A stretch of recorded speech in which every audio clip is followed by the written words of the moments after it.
ينعقد نكاح المسلم إلا بحضور شاهدين حرين عاقلين بالغين مسلمين رجلين أو رجل وامرأتين عدولا كانوا أو غير عدول أو یہ محدودين جو آپ نے پڑھا عاقلین بالغین مسلمین رجلین أو رجل وامرأتين عدولا كانوا أو غير عدول أو محدودين محدودین أو محدودين في القذف.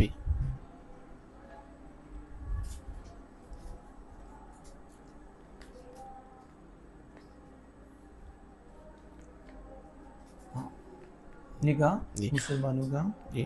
مسلمانوں کا نکاح منعقد نہیں ہوتا مگر دو گواہوں کی موجودگی میں، اور دونوں گواہ آزاد ہوں، عقل مند ہوں، بالغ ہوں، مسلمان ہوں، دونوں مرد ہوں یا ایک مرد اور دو عورتیں ہوں، اور عادل ہوں یا عادل نہ ہوں، یا ان پر حد قذف لگی ہو.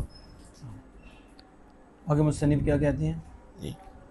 کہ مصنف کہتے ہیں کہ جو عربی صاحب جی قال اعلم ان الشہادۃ شرط فی باب النکاح لقولہ علیہ السلام لا نکاح الا بشہود. مصنف کہتے ہیں کہ تو جان کے جو گواہی ہے یہ باب نکاح کے اندر شرط ہے، کیونکہ اس پر دلیل نبی علیہ السلام کا فرمان ہے کہ لا نکاح الا بشہود، کہ نہیں ہے نکاح مگر گواہوں کے ساتھ. وهو حجۃ علی مالک فی اشتراط الاعلان دون الشہادۃ.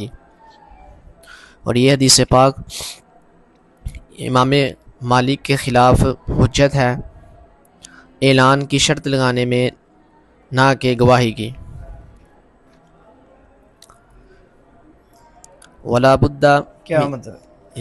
یعنی یہ حدیث پاک جو ہے لا نکاح الا بشہود، کہ نہیں ہے نکاح مگر گواہوں کے ساتھ، یہ حدیث پاک ہماری دلیل ہے امام شافعی کے خلاف، کہ امام مالک کے خلاف، کہ امام مالک کہتے ہیں کہ جو گواہی ہے، جو نکاح ہے، یہ اعلان کے ساتھ ہو جاتا ہے، اعلان کے ساتھ نکاح منعقد ہوتا ہے، منعقد ہو بس جاتا ہے. اعلان کر دے، نبی کرم صلی اللہ علیہ وسلم اعلان کرے. جی تو ہماری دلیل ان پہ حجت ہے کہ آپ صلی اللہ علیہ وسلم لا نکاح الا بشہود، نکاح شہودوں کے سبب ہی ہوتا ہے، شاہدوں کے سبب ہوتا ہے، نہ کہ اعلان کے ساتھ. جی. ولا بد من اعتبار الحرۃ فیہا لأن العبد اعتبار الحریتی من اعتبار الحریۃ فیہا لأن العبد لا شہادۃ لہ لعدم الولایۃ. یہ جو کہا کہ ولا ینعقد نکاح المسلمین، مسلمانوں کا نکاح منعقد نہیں ہوتا، اس کا یہ قید لگانے سے کون نکل گیا؟ یعنی اس سے کافر نکل گئے، کیونکہ کافروں کا نکاح بغیر نکاحوں کے بھی ہو جاتا ہے، گواہوں کے بھی ہو جاتا ہے. ٹھیک ہے. جی. مگر دو گواہوں کے حاضر ہونے کے ساتھ، تو سب سے پہلے کہا حرین، کیا قید لگائی؟ وہ گواہ کیا ہوں؟ دونوں آزاد. اب یہ آپ نے جو کہا ولا بد من اعتبار الحریت فیہا، یہ اس کا جواب ہے. کیا کہتے ہیں کہ نکاح کے اندر، گواہی کے اندر جو آزادی ہے، ہاں، کہ گواہ آزاد ہوں، اس کا اعتبار کرنا ضروری ہے. کیوں؟ کہتے ہیں اس لیے شرط لگائی ہے نا، تو یہ شرط لگانا کیوں ضروری ہے؟ کہتے ہیں اس لیے کہ جو غلام ہے اس کی گواہی نہیں ہے. اب کہیں گے یہ پیچھے کیا یہ حکم تھا کہ حریت شہادت میں ضروری ہے. دلیل کیا ہے؟ یہ دلیل ہے کیونکہ عبد کی شہادت کا اہل ہی نہیں ہے، غلام شہادت کا اہل ہی نہیں، شہادت غلام کے لیے شہادت نہیں، لعدم الولایہ، ولایت کے نہ ہونے کی وجہ سے، کیونکہ وہ اہل ولایت نہیں ہے. کہا تھا کہ عاقلین، کہ دونوں عقل مند ہوں گواہ. اس کی دلیل ہے کہ ولا بد من اعتبار العقل والبلوغ لأنہ لا ولایت بدونہما،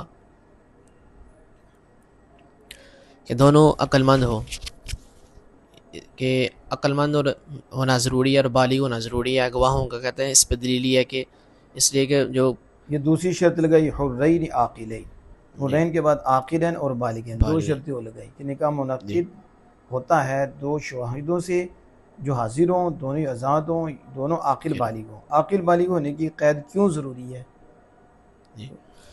اس لیے کہ جو مجنون ہے اور جو بالغ نہیں ہے، جو بالغ نہیں ہے اور جن کی عقل نہیں ہے، ان میں ولایت نہیں ہے، تو کیونکہ ان دونوں کے بغیر ٹھیک ہے لا ولایہ، ولایت نہیں ہے، لیکن عقل کے بغیر اور بلوغت کے بغیر ولایت نہیں ہے، یعنی جس میں عقل نہیں ہے یا نہ بالغ ہے تو دونوں ولایت کے اہل نہیں۔ اس لیے آخر بالغ کی شرط ہے کہ آخر بالغ ہو تو گواہ ہو۔ پھر یہ جو کہا مسلمین رجلین اور رجلین و امراتین، یہ دو مرد یا مسلمان دو مرد ہوں یا ایک مرد دو عورتیں ہوں۔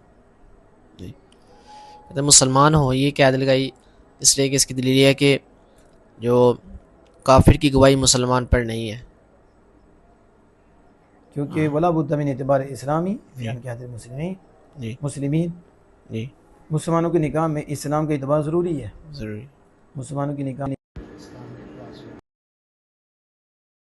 مسلم، کیونکہ مسلم پر کافر کی شہادت نہیں، یعنی مسلم کے خلاف کافر کی شہادت نہیں ہے۔ کہتے ہیں کہ رجلین او رجل وامرأتین، یہ قید لگائی۔ یہ آگے جو دو مرد ہوں مسلمان یا ایک مرد دو عورتیں ہوں، تو ادھر کہا کہ عدولاً او کانو او غیر عدول، چاہے وہ عادل ہوں چاہے وہ غیر عادل ہوں۔ ولا یشترط، پہلے تو وہ کہا کہ ولا یشترط وصف ذکورہ، وصف ذکورہ کی شرط نہیں لگائی جاتی، دیکھا نا، بس مرد بھی یا ایک مرد دو عورتیں بھی آ گئی، تو ادھر خالی مذکر کی قید نہیں لگائی بلکہ عام رکھا ہے، مرد ہو یا عورت، ایک مرد ہو تو دو عورتیں یا پھر دو مسلمان مرد ہوں، اور عدالت بھی شرط نہیں لگائی۔ تو پھر یہ ولا یشترط وصف ذکورہ تھی، کیا مطلب؟ یعنی مذکر کی شرط نہیں لگائی، ذکورہ کی وصف یعنی مذکر ہونے کی شرط نہیں لگائی جاتی، یہاں تک کہ ایک مرد اور دو عورتوں کی موجودگی میں بھی نکاح منعقد ہو جاتا ہے۔ لیکن امام شافعی اس میں کیا ہیں؟ مخالف ہیں۔ امام شافعی اس میں مخالف ہیں۔ وہ کیا کہتے ہیں؟ کہتے ہیں لہو ان شہادت من باب الکرامت، وہ کہتے ہیں نکاح میں، وہ کہتے ہیں نکاح میں عورتوں کے ساتھ، عورتوں کی مردوں کے ساتھ گواہی قبول نہیں کی جاتی، یہ امام شافعی کا موقف ہے۔ ہمارے نزدیک تو مردوں کے ساتھ عورتیں کی گواہی ہو تو قبول ہے، لیکن امام شافعی بات ہے نکاح کے باب میں مردوں کے ساتھ عورتوں کی شہادت اور گواہی قبول نہیں کی جائے گی۔ کیوں؟ آگے یہ آگے آئے گا۔ اور پھر یہ جو کہا عادل ہوں گواہ یا عادل نہ ہوں، یعنی عام رکھا ہے، یہ بھی ضروری نہیں کہ وہ عادل ہی ہوں، غیر عادل بھی ہوں تو نکاح کے وہ گواہ بن جائیں گے۔ یہ کہ لہو ولا تشترط العدالت وتعین عقیدہ بحضرت الفاسقین، یہ کیا مطلب؟ بحضرت الفاسقین، کہتے ہیں یہ شرط لگائی، یعنی یہ نہیں کہا کہ صرف عادل ہی ہوں، عادل ہوں یا عدالت کی عادل شرط نہیں لگائی جاتی، یعنی ہمارے نزدیک فاسقوں کی بھی موجودگی میں فاسق گواہ بن جائیں تو ان کی گواہی سے بھی نکاح جو منعقد ہو جائے گا، برخلاف امام شافعی کی۔ امام شافعی کی مخالفت کی ہے، وہ کیا کہتے ہیں؟ وہ کہتے ہیں کہ جو گواہ ہیں وہ عادل ہی ہوں گے، فاسق یہ گواہی کا اہل نہیں ہے، کیونکہ شہادت کس سے ہے؟ کیونکہ جو گواہی ہے یہ کرامت سے ہے، یعنی کہتے ہیں شہادت من باب الکرامہ، شہادت تو عزت والے باب سے ہے، باب الکرامت سے ہے، اور فاسق من اہل احانہ، اور فاسق کے مولین جو ہے یہ تو احانت والوں میں سے ہے، یعنی اس کی تو تذلیل کی جائے، رسوائی کی جائے کہ نہ کہ اس کی عزت دی جائے۔ تو ہماری دلیل کیا ہے؟ فاسق کیسے پھر اہل بن گیا؟ ہماری دلیل یہ ہے کہ جو فاسق ہے وہ گواہی دینے والوں میں سے ہے، اس لیے کہ جب اہل ولایت میں سے ہے، ولایت کا اہل ہے، ولایت کا اہل ہے، اس لیے کی وجہ سے تو اپنے غیر پر بھی اسے ولایت حاصل ہوگی. یعنی بات ہے کہ وہ اہل ولایت سے ہے تو پھر وہ اہل شہادت سے ہے. جو ولایت میں سے ہوگا وہ شہادت میں سے بھی ہوگا، کیونکہ ولایت میں بھی کیا دوسرے پر ہی قول کو کیا کرنا ہوتا ہے، غیر پر نافذ کرنا ہوتا ہے. تو یہ بھی کس کی گواہی ہوتی ہے؟ غیر کی گواہی ہوتی ہے. تو جو اہل ولایت سے ہوگا وہ اہل شہادت سے ہوگا. جب فاسق اہل ولایت سے ہے تو وہ اہل شہادت سے. تو اس کی وضاحت آگے کرتے ہیں. ہاتھ علی نو، یہ اس لیے جی اس لیے کہ جب ولایت اس کی اپنے اوپر ہی جب حرام نہیں ہے، جب اسے اپنی ولایت سے ہی اپنے اوپر ولایت سے محروم نہیں کیا گیا تو پھر غیر کی بھی ولایت سے اسے محروم نہیں کیا جائے گا. ہاں جب ولایت اس کے نفس پر جو ہے وہ حرام روکی نہیں گئی اسلام کی وجہ سے تو اس کے غیر پر بھی نہیں روکی جائے گی. اس کے غیر پر بھی نہیں روکی جائے گی. جب اس کے اپنے نفس پر ولایت ہے کیونکہ وہ مسلمان اسلام کی وجہ سے کہ وہ اپنے نفس کا کیا ہے، والی ہے. ٹھیک ہے. تو پھر جب اپنے نفس کا اسلام کی وجہ سے ہے تو پھر دوسرے پر بھی اسے ولایت حاصل ہوگی تو اسلام کی وجہ سے ہوگی. ٹھیک ہے نا. یہی مطلب ہے کہ جب اسلام کی وجہ سے اس کے نفس پر ولایت سے نہیں روکا جائے گا تو پھر اس کے غیر پر یعنی وہ بھی مسلمان ہے کیونکہ اسی کی جنس ہے تو اس پر بھی ولایت کو نہیں روکا جائے گا. ٹھیک ہے. کیوں؟ کیونکہ اس کی جنس ہے یعنی وہ بھی اسلامی سے. وہ آگے جو کہا وَإِنَّهُ وَلِأَنَّهُ صَارَحَ، یہ جو مقلداً.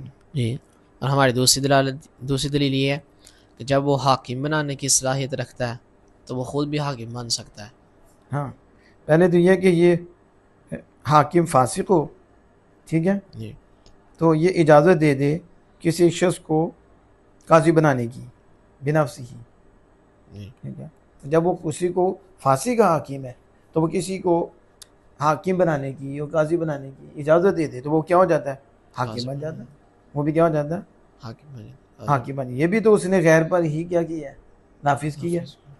ٹھیک ہو گیا نا. ہاں تو جب وہ دوسرے قاضی بن جائے، وہ دوسرا شخص جو ہے جائز ہے اس کے قاضی بن جائے تو جب قاضی بننا جائز ہے تو پھر اس کا گواہ بننا بھی جائز ہے کیونکہ قاضی میں بھی کیا ہے دوسرے بار قول کو نافذ کرنا ہے تو گواہ میں بھی کیا ہے اسی طرح ہی. تو جب قاضی بن جائے گا تو پھر وہ شاہد بھی بن سکتا ہے. یعنی بقدہ شاہد، یوں ہی شاہد.